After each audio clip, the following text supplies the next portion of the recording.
Bueno, buenas tardes a todos. Lo primero es un placer estar aquí con vosotros. Muchas gracias por la invitación a la primera jornada de FSH de Spain. Yo os voy a hablar un poco de lo que yo hago, que es el diagnóstico molecular de la FSH. Y luego un poco de aspectos prácticos a nivel asistencial. He estructurado un poquito así la charla con este índice. Primero, aunque ya, bueno, lo bueno que tiene ser la última es que muchas cosas ya se han dicho previamente. Una introducción a la enfermedad, que ya se ha dicho, lo que es el diagnóstico molecular que hacemos en nuestro laboratorio en sí. Luego, pues características propias de la enfermedad que plantean problemas técnicos en el diagnóstico molecular. Os voy a hablar un poquito, pues como ha dicho Adolfo, de las matriuscas, hallazgos que han ido apareciendo a lo largo del tiempo, según la cronología, que nos han hecho conocer más cosas de la enfermedad, dar un poquito una visión global y hablaros un poco de la experiencia asistencial y unas conclusiones. Bueno, como ya se ha dicho, es una enfermedad autosómico dominante, hay un 10-30% de casos esporádicos de novo, sin antecedentes familiares. La alteración está en el locus 4q35 y el fragmento polimórfico, que se llama EcoR1 asociado a la enfermedad, que está formado por una serie de repeticiones en tándem de 3,3 kilobases, como ha explicado Alexandra previamente, se reconoce por una sonda que utilizamos que se llama P13E11. El efecto genético ya se ha comentado, un individuo sano va a tener entre 11 y 150 repeticiones en el cromosoma 4 y cuando ese número de repeticiones, hay una elección de ese número de repeticiones y el número es menor de 10, es cuando se produce la FSH1, la enfermedad. Bueno, se puede clasificar, he puesto 38 kilobases, que correspondería más de 38 kilobases, entre 11 y 150 repeticiones.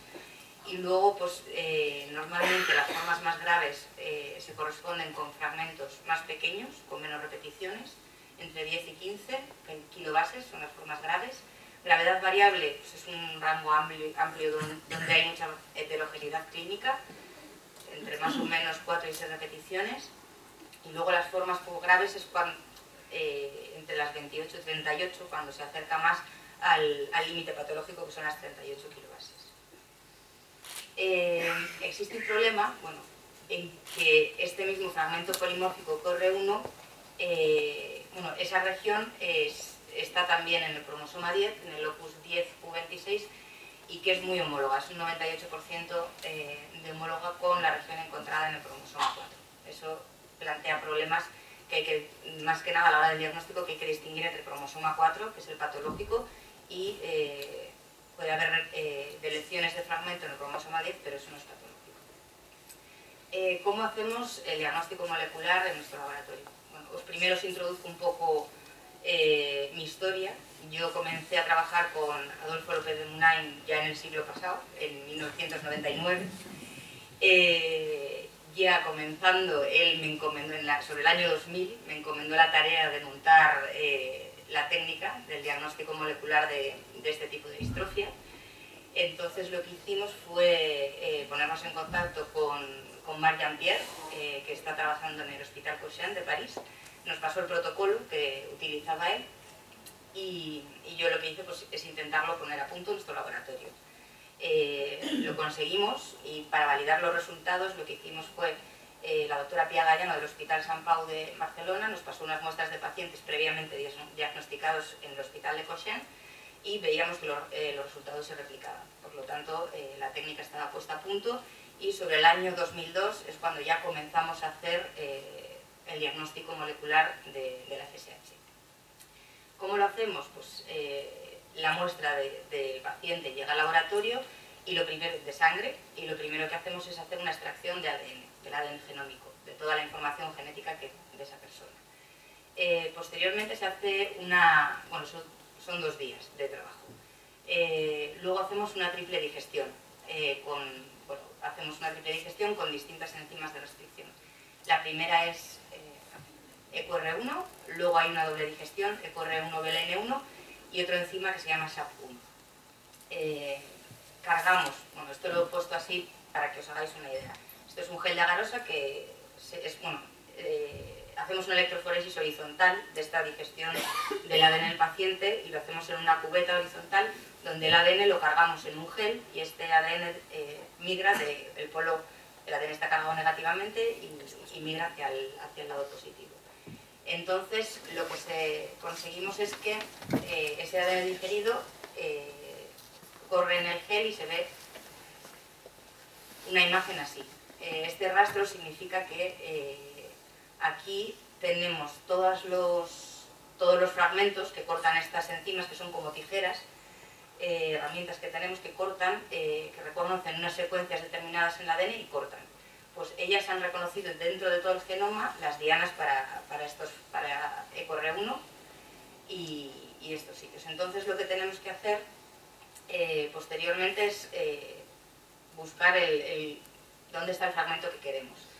Entonces, bueno, lo siguiente que hacemos es el solder blot, que esto es como el ADN está corriendo en un gel. Para poder trabajar luego con él, lo que tenemos que hacer es ponemos una membrana que es como un papelito, el ADN que está en el gel se pega a ese papel por capilaridad y luego ya podemos trabajar, por decirlo así, con ese papelito. Entonces esa membrana la hibridamos con la sonda marcada que hemos comentado. La sonda la marcamos para poder visualizar la señal con el isótopo radiactivo fósforo 32 y lo hibridamos con la sonda marcada con esa membrana. Y luego posteriormente lo que vemos en el laboratorio es esto. Esto es el resultado por cada paciente. Aquí podéis ver, bueno, luego os explico más adelante. El primero es el marcador de peso molecular, que es este. Entonces sabemos los tamaños que tienen los fragmentos y cada 3 digestiones es un paciente. O sea, por membrana podemos meter a 5 pacientes y cada paciente lo hacemos por duplicado, en 2 membranas. Los resultados generales que tenemos, bueno, desde que comenzamos en el año 2002 haciendo el diagnóstico, hemos estudiado aproximadamente unos 3.500 pacientes que han llegado a la consulta, de los cuales aproximadamente, o sea, que tienen un fragmento menor de 38 y confirmados como FSH1, son aproximadamente el 49% de ellos. El gráfico que os ha comentado Adolfo, por número de pacientes, la mayoría se concentran en estos rangos, entre las 22 kilobases y las 28-30 kilobases. Luego están las formas más severas, que tienen un fragmento más pequeño, de 10, 15, 18 kilobases, y luego formas, o sea, con una clínica más leve, que es cuando ya te acercas más a las 38 kilobases. Y aquí he puesto lo que es la zona gris. Consideramos que entre las 34 y 38 kilobases, bueno, se ha visto que población general, sin tener facio escapulohumeral, puede tener un fragmento que esté en este tamaño. Entonces hay que tener cautela en este rango de tamaños.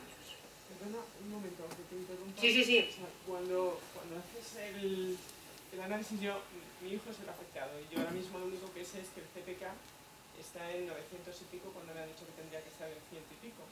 Todavía no lo ha visto el neurólogo, por lo tanto no hemos llegado a esta... No se ha hecho el diagnóstico molecular todavía. Entonces, mi pregunta es, cuando se le haga el diagnóstico, ¿el informe que va a venir es luego la graduación que tiene el niño en la enfermedad? O sea, dirán si la tiene o no la tiene y en qué grado está afectado, puede ser. No afectado, yo solamente doy el tamaño del fragmento, que es lo que yo veo. Que luego, como te digo, la clínica es muy variable. O sea, y el tamaño es eso, o sea, para yo saber si mi hijo está muy o menos afectado, ellos no me lo van a decir y tiene que ser eso, ¿no? El tamaño, claro, lo que se da es el tamaño del fragmento. Luego ya dentro de una persona con 22 kilobases, como tenemos casos, Adolfo ha visto en consulta, por ejemplo, 2 hermanos con 25 kilobases, el defecto genético es el mismo y el fragmento no varía de generación en generación, pero la hermana estará asintomática y el hermano tener síntomas. Entonces que hay gran variabilidad teniendo el mismo, por decir así, defecto genético. Entonces, pero bueno, por eso que el fragmento es lo que tú tienes, la contracción, tú mides el número de repeticiones. Luego la clínica puede correlaciona mejor, normalmente se ve mayor correlación clínica en los fragmentos más pequeños, son clínicas más graves, y ya cuando ya te vas hacia el rango patológico, o sea, hacia el límite, hacia las 38 kilobases, hay mayor heterogeneidad clínica. Pero esto el neurólogo sí que me informará sobre ello. ¿Y cuando son de tipo 1 o tipo 2? ¿Esto también es referente a esto? Cuando dicen distrofia de tipo 1 o tipo 2. Esto es tipo 1. El tipo 1 está asociado a una contracción de repeticiones en el cromosoma 4. El tipo 2, bueno, estos también tienen, como ha comentado Alexandra antes, tienes que tener hipometilación, pero luego los tipo 2 tienen una mutación en el gen SMCHD1 que está en el cromosoma 18. ¿Es más grave entonces? ¿Tipo 2? No, no clínicamente, los neurólogos que ven a los pacientes dicen que tipo 1 y tipo 2 clínicamente no se distinguen, o sea, es igual. Y hay solamente dos tipos, tipo 1 y tipo 2, ¿no? Sí, hay pacientes que se quedan en el cajón desastre, que cumplen todas las características que ha explicado Alexandra, pues tienes que tener el entorno cromosómico adecuado, un 4QA, tienen todo, pero no encuentras, por ejemplo, no es ni tipo 1, no tiene contracción de repeticiones, haces el estudio tipo 2, no encuentras mutaciones en el gen SMCHD1 y tiene hipometilación marcada y todo, cumple todo, pero no le puedes dar explicación por el momento. Entonces, como ha dicho Adolfo, al final pues habrá un tipo 3. Todavía no podemos, vamos dando pasos, pero todavía no se puede explicar todos los casos. Perdón por la interrupción. No, encantada de que me interrumpáis, no lo he dicho, pero encantada. Aquí os he puesto un poco para haceros un poco visión general de dónde nos han mandado muestras. Pues como podéis ver un poco, nos han mandado de todas las provincias españolas, excepto pongo en plan curiosidad, no nos han mandado ni pues, de Huelva, de Almería, ni de Soria, ni de Lérida. No sé. ¿Eh? ¿De Lérida eres tú? Pues, no, pero me llevan en el Valledón, sí, perdona. Pues, Valledón. Y aquí os he puesto un poco para que veáis, al final, bueno, esto os he puesto datos de diagnósticos que se han hecho el año pasado, en el 2017, y un poco la distribución por comunidades autónomas. Al final, las más grandes, pues recibimos más pacientes de esas comunidades. Pues para FSH1, pues hemos hecho el año pasado pues, 280 diagnósticos, para prenatales hicimos 7, apropios, bueno, he puesto así 1, estudios de metilación 2, solamente que lo pidieran, y para FSH2 hicimos 21. O sea, un total de 311 muestras hicimos el año pasado. Bueno, también el año pasado nos enviaron ya fuera de España 19 muestras pues, de estos países, desde Bélgica, Finlandia, Irán, Turquía, Estados Unidos, Reino Unido y Portugal, como de curiosidad. Luego he puesto pues, posibles complicaciones que podemos tener a nivel técnico en el laboratorio. Como os he comentado, la gran homología que existe de este fragmento polimórfico entre el cromosoma 4 y el 10, hay que tener cuidado para distinguirlo. Entonces, por eso, bueno, tenemos la herramienta, hacemos una triple digestión, lo he comentado antes. En la primera digestión digerimos con EcoR1, que distingue los fragmentos tanto de polimórficos del cromosoma 4 y del cromosoma 10. En la segunda digestión hacemos una digestión con EcoR1 y BLN1. BLN1 lo que tiene es que las repeticiones que se encuentran en el cromosoma 10 tienen una diana de restricción que corta en cada una de estas repeticiones. Entonces, por decir así, destruye esas repeticiones y nos aseguramos que en la segunda digestión lo que vamos a ver es cromosoma 4, es un alelo del cromosoma 4. Por lo tanto, si en la misma banda se repiten en la primera y en la segunda digestión, estás asegurándote que es un fragmento del cromosoma 4. Y la tercera digestión se hace con otro enzima que se llama SAF1 y es lo contrario. En el cromosoma 4, en cada una de las repeticiones, existe una diana de restricción que esta enzima corta esas repeticiones, desaparecen y lo que confirmamos es que estás viendo que esa banda que ves en la primera digestión es cromosoma 10. Aquí lo podéis ver, lo he puesto así. Esta banda se confirma que es cromosoma 4 porque se repite en la primera y en la segunda, y esta sabemos que es cromosoma 10 porque lo vemos en la tercera digestión. Por ejemplo, aquí este paciente que tiene un fragmento, bueno, el límite patológico son 38 kilobases, que es el límite de resolución que tenemos con este tipo de electroforesis horizontal. De aquí para abajo, las bandas que encontremos, si son del cromosoma 4, van a ser patológicas. Entonces, este paciente, por ejemplo, pues tiene un fragmento, veis aquí, pues de unas 18 kilobases. Este es un marcador molecular que te permite saber el tamaño del fragmento. Otro tipo, bueno, he puesto ventajas. Otro tipo de electroforesis, que es diferente a la horizontal, es la electroforesis del campo pulsante. es diferente, este es el dibujo de cómo sería una cubeta, es distinto porque bueno, en la electroforesis horizontal la muestra migra del polo negativo al positivo. En este lo que se da es una serie es como un hexágono y hay una serie de pulsos de corriente que van cambiando. ¿Eso qué hace? Pues que te ayuda a las moléculas de alto peso molecular a que se separen mucho mejor. Entonces el límite de resolución, bueno, en este es el marcador, las 38 kilobases serían por aquí más o menos. Entonces con la otra electroforesis lo que podemos ver es de esta rayita, que me he puesto, podría haber puesto una rayita, de ahí hacia abajo. Y con esta electroforesis vemos hasta las 300 kilobases, que sería por aquí. Esto que nos... bueno, le he puesto aquí a Richard Lemes porque hice una estancia en el año 2005 en su laboratorio, en el laboratorio del doctor Silver van der Marel, y fue Richard el que me enseñó cómo hacían ahí el campo pulsante, y yo entonces ya volví a San Sebastián y puse a punto el campo pulsante en nuestro laboratorio. El campo pulsante, bueno, te ayuda, por ejemplo, a dar una valoración completa. Aquí podemos ver que están las tres digestiones, se ven los dos alelos del cromosoma 4, que estaría aquí uno y aquí el otro, porque se ven en la primera y en la segunda digestión, y los dos alelos del cromosoma 10, que se ven claramente aquí, está en la primera y en la tercera, y aquí también. También se ve, por ejemplo, tiene la ventaja para ver la comigración de alelos que están en el mismo tamaño. Aquí esta banda se ve un poquito más intensa, porque aquí hay dos fragmentos, uno que está en el cromosoma 4, que es el alelo que se ve en la segunda digestión, y aunque está tenue, se ve que aquí está también en el mismo tamaño, tienen los dos alelos, el del cromosoma 4 y el del 10. Luego también con esto se pueden detectar casos de reordenamientos de fragmentos que son híbridos, que ya os comentaré ahora, pero bueno, básicamente para que lo veáis, se ve, el patrón es algo diferente, se ve un trocito en un tamaño y el otro en otro. Esto nos está diciendo que este fragmento es un fragmento híbrido. Y también con esta técnica se puede detectar el mosaicismo, que también os comentaré un poquito más tarde, y que en principio no ves dos alelos del cromosoma 4, visualizas tres.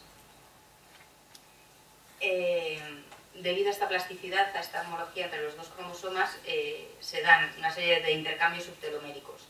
Lo normal en un individuo es tener, están en rojo los dos alelos del cromosoma 4 y los dos alelos del cromosoma 10.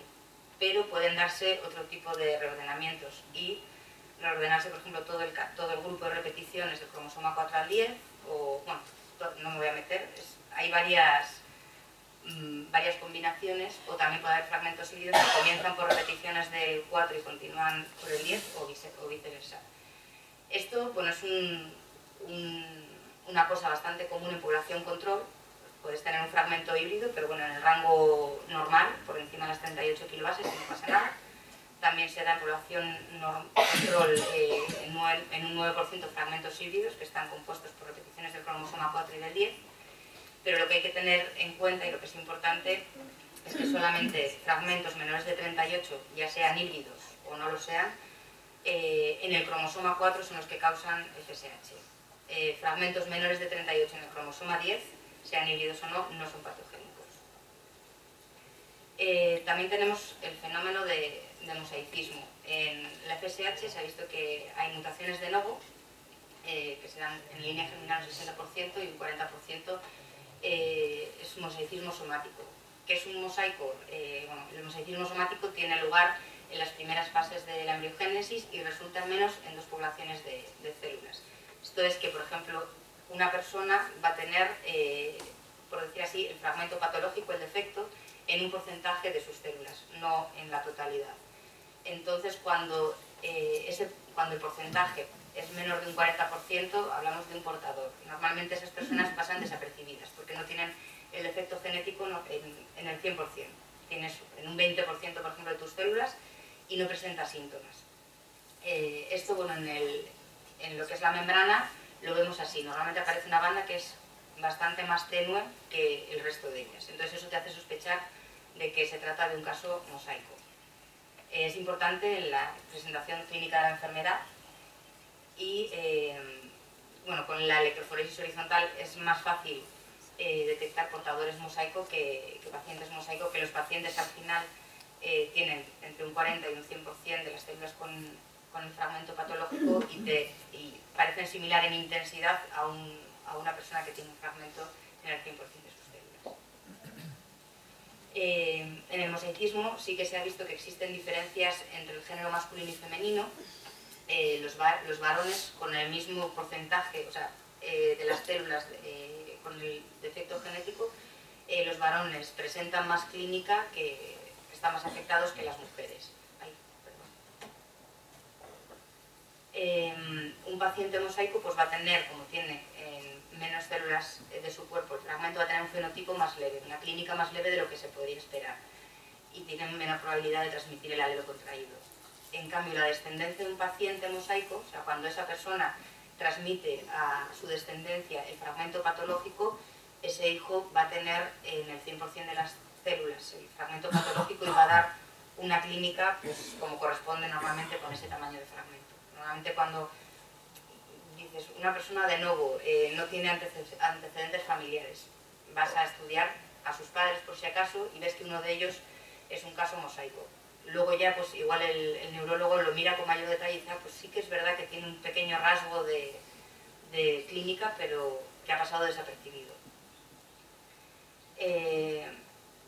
Las mutaciones de novo, que están basadas en la electroforesis horizontal estándar, la que se hace de rutina, normalmente requieren un análisis adicional mediante electroforesis de campo pulsante.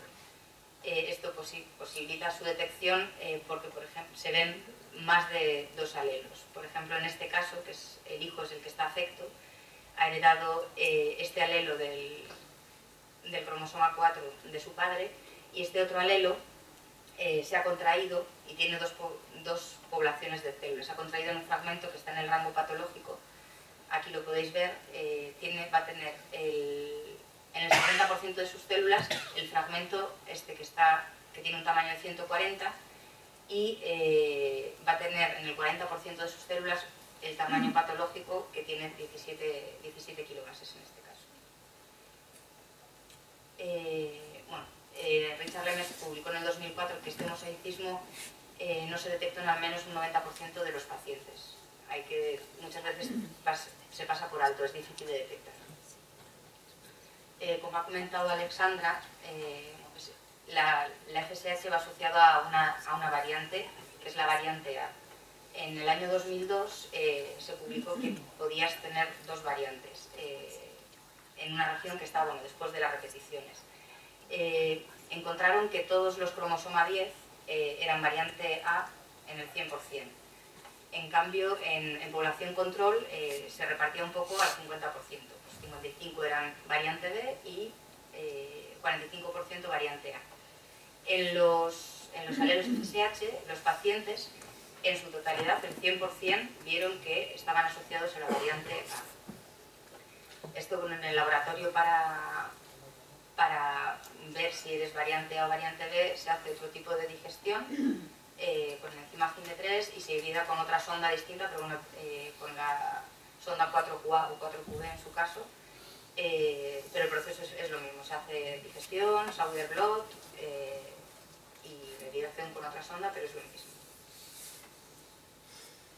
También puede haber, hay que tener cuidado también a nivel, hay que tenerlo en cuenta, es que hay pacientes cuya incidencia se calcula que es un 3% de los casos, en la que puede haber una delección de la región de la sonda. En rojo está la sonda que utilizamos normalmente, la P1311, pues hay pacientes que pueden tener la delección de esa región. Entonces la sonda no se pega a esa región y lo que hacemos, aquí lo podéis ver, este individuo que está afecto, solamente se ve, aquí solo están las 2 digestiones, la primera y la segunda.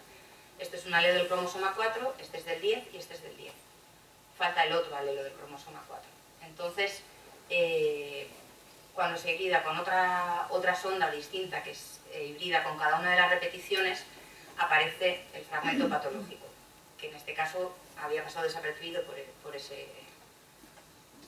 el tema de la delección. Esto puede inducir a tener posibles falsos negativos por falta de detección. Melanie Ehrlich también en el año 2007 publicó también el uso de otra sonda que era de 4Z4 que también hibridaba en cada una de las repeticiones para detectar este tipo de casos. Y luego tenemos, pues, como hemos comentado, un 5% de pacientes con fenotipo también de FSH, pero que no tiene la contracción de las repeticiones. y no muestran ligamento con el 4q35. Son idénticos clínicamente, a menudo son casos aislados. Entonces, lo que en principio se pensaba es que tiene que haber un segundo locus implicado en esta enfermedad. Lo que ha comentado al final Alexandra es lo de la metilación, así que ya lo salto. La cromatina, que normalmente estaba compactada, pues la hipótesis que se decía en aquel entonces es que la delección de las repeticiones induciría cambios en la cromatina, pasaría de una cromatina que está más compactada a una cromatina más abierta, que estaría al final más accesible para poder realizar la transcripción de genes, y entonces proteínas se podrían unir a esa región, habría una desregulación transcripcional de genes. Y para ver esto, bueno, en el año 2003 el grupo holandés de Van Overbel y colaboradores vieron que efectivamente que los pacientes con FSH estaban hipometilados en 2 sitios de la región de 4Z4 en el cromosoma 4. Las contracciones de las repeticiones están asociadas con la hipometilación del ADN.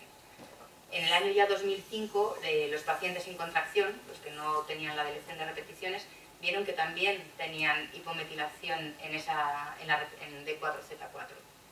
Por lo tanto, la metilación en aquel entonces era como un marcador en relación al cambio de estructura que se daba en la cromatina en esa región.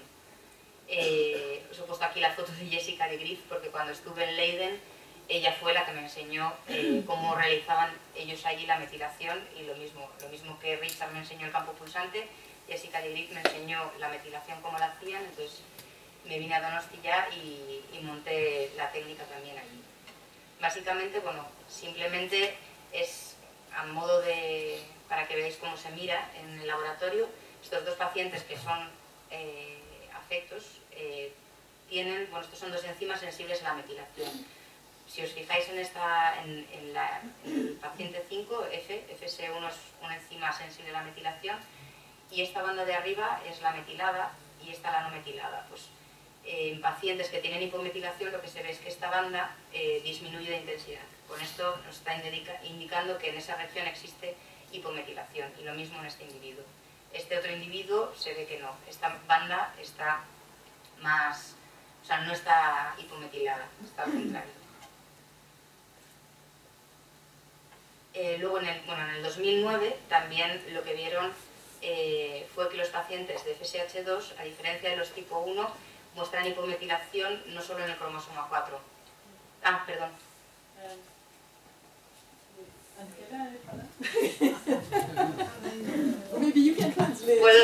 Puedo traducir. Sí, podemos traducir.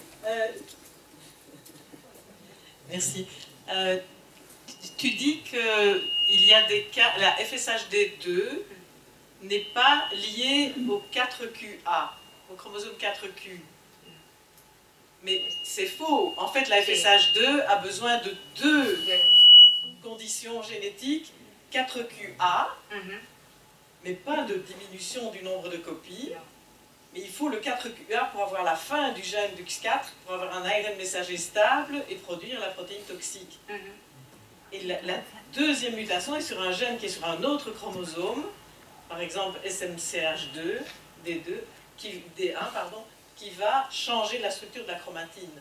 Donc là, tu as une double héritance, tu as 2 gènes. On ne peut pas dire que ce n'est pas lié à 4Q. Ok? Oui. Mais il faudrait leur expliquer en espagnol. No sé si lo has dicho así, pero lo que dices es cierto. Es decir, que la condición 4QA no es exclusiva de la FSH1, sino que la FSH2... Sí, me he explicado mal, entonces. Yo el otro no te lo he oído, pero es así como lo has dicho. Sí, me he explicado mal. Sí, tienes que tener un entorno cromosómico permisivo, un 4QA. Tienes que tener la variante A. Para las 2. Eso es para las 2, sí. Y las 3, probablemente. Y las 3 probablemente, eso es.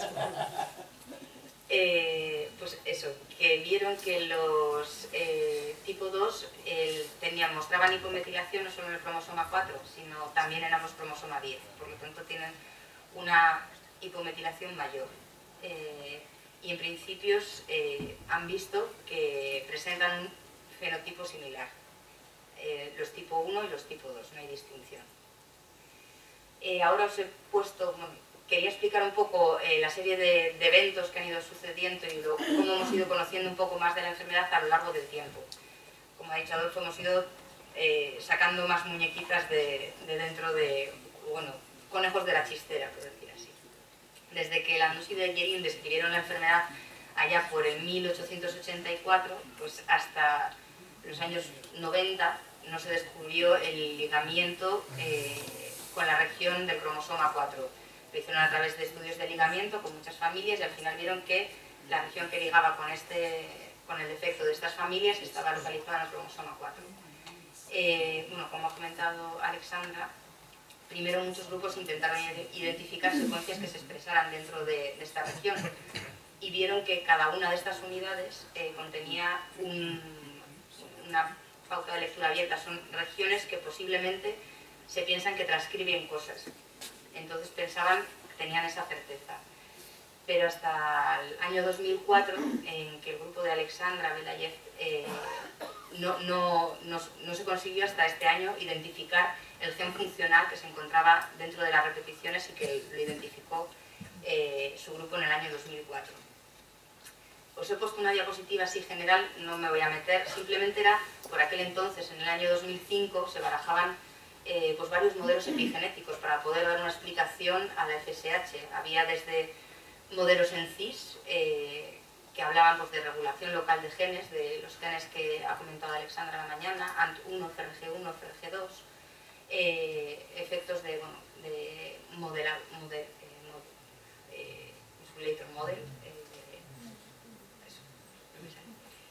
modelos en loop o bien modelos en trans que hablaban de la organización nuclear, de cómo se organizaban los genes. En el año 2007, el grupo de Richard Lemmers publicó lo que llamamos SSLP, que es un polimorfismo que se encuentra delante de las repeticiones, y vieron que en población control existían pues hasta 11 haplotipos del cromosoma 4 y del cromosoma 10. Que, bueno, como podéis ver, el más común de ellos en población control es el 4QA161 y el segundo en prevalencia es el 4QB163, seguido del 4QB168. Lo que vieron, lo importante en este artículo es que en el 100% de los pacientes estudiados estaban asociados con la variante 4QA161. Esto es importante para lo que posteriormente se fue encontrando. En el año ya 2007, el grupo de Kovalov y Dixit confirmaron ya la expresión del gen DUX tanto a nivel de RNA como de proteína en mioblastos primarios de pacientes FSH. Y como ha comentado Alexandra previamente, la secuencia PELAM, que está inmediatamente distal al grupo de repeticiones, proporciona un intrón y una señal de poliadenilación que ha comentado antes para que ese RNA mensajero que se transcribe fuera del núcleo sea estable y se transcriba. Bueno, en el año 2010, analizando ya 4 marcadores polimórficos, ampliaron el número de posibles haplotipos que puedes tener. Del cromosoma 4 se llegaron hasta 17 y del cromosoma 10 hasta 8 diferentes.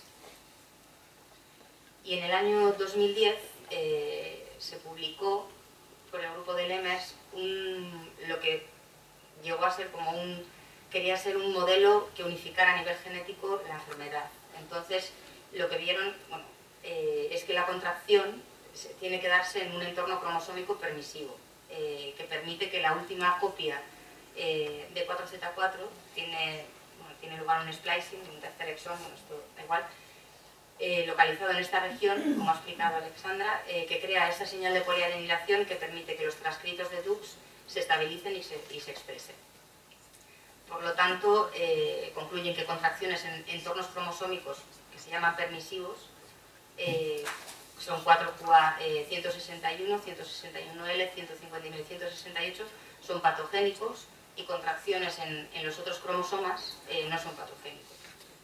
Esto sugiere, bueno, que la FSH finalmente tiene lugar a través de una ganancia tóxica de la función al estabilizarse y expresarse ese transcrito distal de DUX4. En el año 2012, por fin se dio explicación un poco a los pacientes que quedaban en el cajón, que no tenían esa contracción de repeticiones, y se publicó que mutaciones en este gen, en el SMCD1, que se reducen el nivel de proteína. Esto se grababa con hipometilación. Bueno, en este artículo publican un nuevo protocolo de metilación, luego ya se pone a punto. Entonces, un individuo con FSH2 es un individuo que tiene un tamaño de repeticiones en el rango normal, tiene más de 10 repeticiones, más de 38 kilobases. Tiene que tener un haplotipo permisivo, un entorno cromosómico permisivo, que permita la expresión de DUX, y tiene que tener una mutación en este gen, en el SMCHD1. Esto explica un 85% de los casos. Hay un 15% que en el artículo ponen que no lo explican tampoco con esto. Por eso que serán seguramente FSH3. Por lo tanto, se identifica este gen como un modificador epigenético de la región de 4Z4 y causa genética para la FSH2. Este gen se localiza en el cromosoma 18 y realmente está físicamente en contacto con, aunque está en el cromosoma 18, con las repeticiones del cromosoma 4 y está regulando, está reprimiendo en principio estas repeticiones, la expresión del gen. Cuando hay mutaciones en este gen no funciona bien, y cuando se cumple, pues que está en el entorno adecuado, en la variante A, y tiene todas las características, pues lo que hace es, finalmente produce también el mismo efecto que en el otro, que se transcribe el gen DUX, que es tóxico. Un poco para comparar el tipo 1 y tipo 2. Los dos necesitan al menos un cromosoma con un haplotipo permisivo. Esto quiere decir que tienen que tener una señal de poliadenilación en la última repetición. Esto va a proporcionar la estabilidad de los transcritos de DUX4 y al final su expresión en el músculo esquelético, que es lo que es tóxico. En los tipo 1, la relajación de la cromatina es dependiente de la contracción de repeticiones. Tiene lugar la hipometilación del ADN en el cromosoma 4. En los tipo 2, la relajación de la cromatina es independiente de la contracción de repeticiones. Y la hipometilación se encuentra tanto en ambos cromosomas 4 como 10. El defecto genético en los tipo 1 es la deleción de repeticiones. En el tipo 2 son las mutaciones en este gen, el SMCHD1. Por lo tanto, para causar la FSH1 y la 2 necesitas una relajación de la cromatina en un haplotipo específico del cromosoma 4. Los cromosomas 4 y 10 que no tengan esta señal de poliadenilación no producen proteína DUX, y la relajación de la cromatina en D4Z4 y la desrepresión transcripcional en esos haplotipos no permisivos no da lugar a la enfermedad. Por lo tanto, al final lo que ocurre es que la relajación de la cromatina, la apertura de la cromatina, resulta en una represión epigenética ineficiente de DUX. Posteriormente, en el año 2013, el grupo de Sacconi, colaboradores de Sabina Sacconi, publicaron que también este gen, responsable del FSH2, puede funcionar como un modificador de la severidad de la enfermedad en familias afectadas de FSH1, que tienen una contracción en el número de repeticiones. Normalmente las contracciones, el número de repeticiones está próxima a 10, más en el límite. Pero se ve que pacientes con las dos cosas, con la contracción y con la mutación en este gen, tienen un fenotipo más severo que con las dos cosas por separado. Luego, en el año 2016, también se publicó que mutaciones en una ADN de metiltransferasa, que se llama así DNMT3B, también puede hacer lo mismo que el otro gen, modificar al final epigenéticamente la región del cromosoma 4. Se puede ver en esta diapositiva, tanto el gen SMCHD1 como DNMT3B están ejerciendo una represión de las repeticiones, de la transcripción, y cuando hay mutación en estos genes, al final lo que tiene lugar es, cuando existe el haplotipo permisivo, una desrepresión del gen DUX que se expresa. Bueno, y un poco lo que vemos en el laboratorio a nivel asistencial en el día a día. nosotros, bueno, para esta enfermedad, como se ha comentado, pues necesitas, como es a través de la técnica Smutsauder, necesitas que las condiciones de partida de las muestras que nos envían estén bien. Entonces normalmente solicitamos que se envíen 20 mililitros de sangre en ECTA, o bien si te mandan ADN extraído, pues tiene que ser más de 30 microgramos, porque utilizamos 5 microgramos para cada una de las digestiones y lo hacemos por duplicado por paciente, y el ADN a poder ser tiene que estar concentrado. Entonces, ¿qué nos pasa? Muchas veces que, bueno, cuando envían sangre, además decimos que si puede ser, se envíe cuando le hacen la extracción al paciente 24 horas después de la extracción. Esto normalmente no sucede así, porque normalmente si te mandan, llegan 3 mililitros, entonces no eres capaz de sacar la cantidad necesaria de partida que necesitas para hacer el diagnóstico. La muestra ha viajado, porque al final hay un montón de centros intermediarios y ha estado viajando por toda España hasta que llega a San Sebastián, que luego te enteras y esa muestra, pues la pobre, pues ha tardado un montón de días en llegar, casi más que cuando llega de Israel. Y al final eso lo que hace es que no te asegura el resultado. Tú puedes hacer que al final dices, bueno, lo intento, porque ya tengo aquí la muestra, pero ves que luego no obtienes la banda, no la ves, porque la calidad de la muestra no cumple los requisitos necesarios. Entonces al final es un tiempo perdido, pérdida de dinero, también de reactivos, y sobre todo al final estás tardando más en dar el diagnóstico porque se retrasa todo. Hay que pedir nueva muestra y al final son problemas por no hacer al final las cosas bien desde un principio. Y luego también, muy importante, que solicitamos siempre es información clínica del paciente, que nos la envíen cuando envían esa muestra. En esta enfermedad yo creo que es muy importante por toda la serie de peculiaridades que os he comentado antes que existen. Pues tiene reordenamientos entre un cromosoma y otro, tienes casos de mosaicismo, puede tener lugar una deleción de la región de la sonda, están los casos de FSH2, por eso es importante caracterizar muy bien el caso para ver si realmente si cuadran los hallazgos genéticos que tú has encontrado en el laboratorio con la clínica. Por ejemplo, si... ¿Cabe la posibilidad de dirigirte a San Sebastián y hacer allí la extracción o algo? Porque por lo que han comentado antes no cabe esa posibilidad, ¿no? Yo, por ejemplo, soy de Madrid y ahora mismo tengo que hacer la analítica a mi hijo. ¿Yo podría ir a San Sebastián? Normalmente, desde cada centro normalmente tienen la derivación. Otra cosa es que lo hagan directamente desde el hospital o... Pero yo puedo pedir a Ramón y Cajal que me derive para que yo me pueda desplazar a San Sebastián y que me hagan allí la análisis. Pero no hace falta que te desplaces, con que manden la muestra de sangre. Ya, pero si la muestra llega de estas maneras, pues casi prefiero ir a San Sebastián. Bueno, yo te pongo casos extremos, ¿eh? Ya, pero que te digo... Pero ¿qué pasan? También te digo qué pasan. Luego en el debate te contesto. ¿Perdón? Luego en el debate te digo cómo hacer eso. Que luego te enteras, por ejemplo, una muestra que se le ha extraído la sangre en el Hospital 12 de Octubre, de ahí ha ido una empresa privada de Madrid, luego de ahí ha ido otra empresa privada de Zaragoza y luego te ha llegado a ti. Entonces dices, jo, al final son un montón de intermediarios que, pero bueno, es así, lo tienen organizado porque muchos hospitales tienen ya conciertos, pues la hacen derivar a esta porque tiene un concierto con ella, entonces pues bueno, es así. Entonces aunque tú igual solicites, bueno, eso lo vemos al final, aunque el clínico solicite, quiero que lo manden al centro de referencia de esta enfermedad, no digo esta, pero ya otra. Eso te contestará mejor ahora, entonces.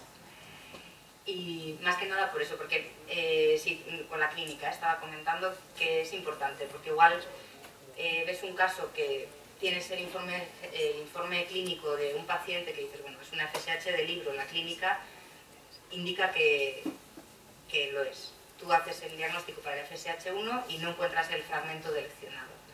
Si tienes esa información clínica, tú pues puedes decirle al que te ha mandado, al clínico que te ha mandado, decirle, oye, pues se puede reorientar, o si estás muy seguro, pues podemos seguir haciendo pruebas complementarias, se puede hacer un FSH2 o ver si es un caso de deleción de sonda, pero si no tienes datos, muchos centros me mandan un código, no sé si es mujer, hombre, qué edad tiene, nada más. Entonces ahí te quedas siempre con la duda, dices, ha salido un caso negativo, pero luego esto ha pasado, después de años han vuelto a mandar al mismo paciente que para FSH1 había salido negativo y finalmente se le hace todo y es una FSH2 porque se le han hecho los estudios complementarios, se ha seguido pues con todos los estudios y al final bueno, pues, ha tenido una mutación en el gen SMACHD1 y eso, se ha continuado, pero es porque el clínico pues, a lo largo de los años ha insistido y porque eso se ha vuelto a ponerse en contacto contigo, pero si no, pues te queda la cosa de que yo no tengo información, no puedo tampoco...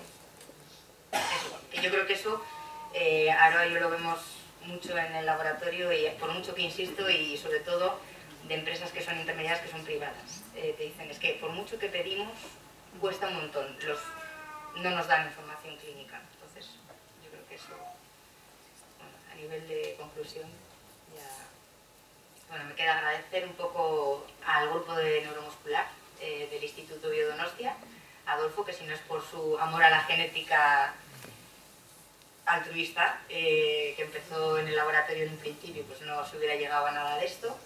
En especial a Aroa Méndez, que la tenemos aquí, que es la técnica de laboratorio que trabaja conmigo. Ella entró en el laboratorio en el año 2007, y casi en el 2008 empezó ya conmigo a hacer el diagnóstico molecular de la FSH.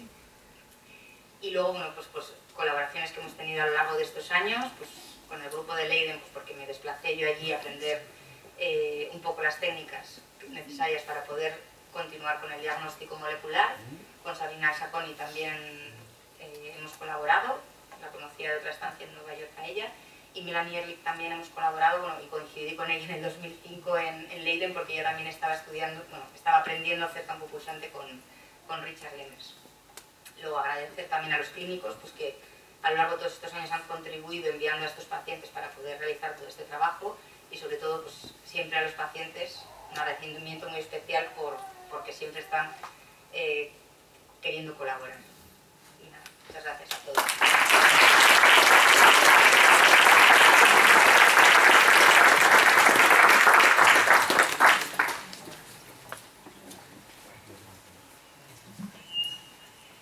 Hola, mira, yo pregunto una pregunta de Daniel, que pregunta si el Southern Blot en campo pulsado lo haces siempre o solo algunas veces. No, solamente algunas veces. De rutina, el trabajo de rutina en el laboratorio solamente se hace la electroforesis horizontal, que el límite de resolución son las 38 kilobases, que en principio cuando te envían a un paciente con clínica sugestiva de una fascia escapulumeral, si encuentras un fragmento deleccionado, o sea, menor de 38 kilobases en el cromosoma 4, piensas que es el que está produciendo la enfermedad. Eso es lo que se hace de rutina. Cuando no cuadran las cosas, entonces sí, se siguen haciendo. O igual hay casos que pues, la clínica no cuadra. Igual encuentras un fragmento de 30 kilobases, pero no cuadra la clínica. Entonces ahí sí que puedes seguir haciendo cosas. O por ejemplo, un fragmento que está en el límite, tiene 36, 38 kilobases y la clínica es mucho más severa que eso. Entonces, pues puedes seguir estudiando y seguramente será una FSH2. Entonces, pero de rutina se hace eso. Para la tipo 1 se hace eso. Para la tipo 2 es secuenciación del gen directamente. Entonces no...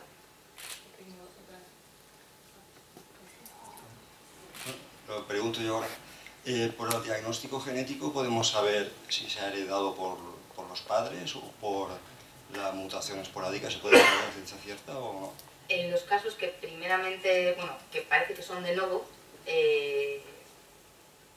claro, al final vas a estudiar a los padres para ver si realmente tienen el fragmento, alguno de ellos el fragmento patológico. Normalmente, como comentaba antes, puede ser que sean mosaico o puede ser realmente que no haya un mosaicismo somático que sea en la línea germinal y sea una mutación de novo, el mismo paciente. Pero sí, se estudia a los padres, se sabe si los padres portan el fragmento o no.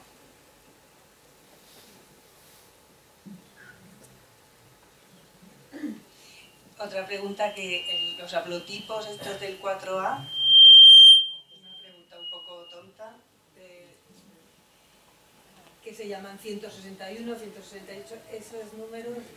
Esos son tamaños, o sea, las letritas del ADN se van a repetir una serie de veces, entonces por eso se distinguen los tamaños. Uno es 161, es un análisis de fragmentos realmente. Entonces, estudias que primero sea variante A o variante B y luego estudias el haplotipo. O sea, son cosas distintas. Entonces tienes que ser variante A y luego los haplotipos permisivos, pues el 161, pues te he comentado 159, pero tienes que ser variante A. Sí.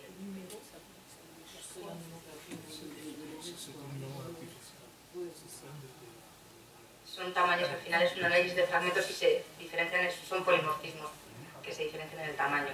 Pero... Y luego, ¿cuántas personas hay diagnosticadas en España? ¿Te has dicho en Estaba? Lo he dicho en la diapositiva. A ver, el diagnóstico, no, he puesto una de datos generales nuestros de laboratorio.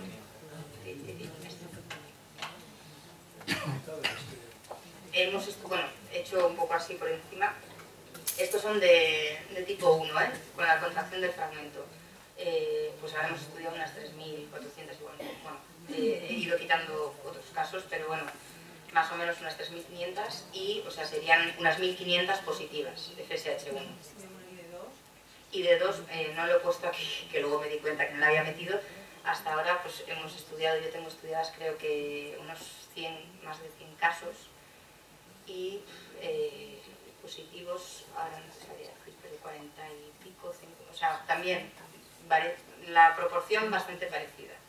Bastante parecida. 1.600 personas en España. Eso es, sí. Niños, adultos, todo. Sí, muchos no sé la edad, porque no tengo el dato. Pero incluye familiares, eso. Sí, también claro, si una persona ha sido estudiada, pues al final vienen distintos familiares del entorno familiar, vamos, para ver si son portadores o no. Se hacen estudios prenatales si quieren saber. Bueno, siento interrumpir, pero tenemos que ir acabando.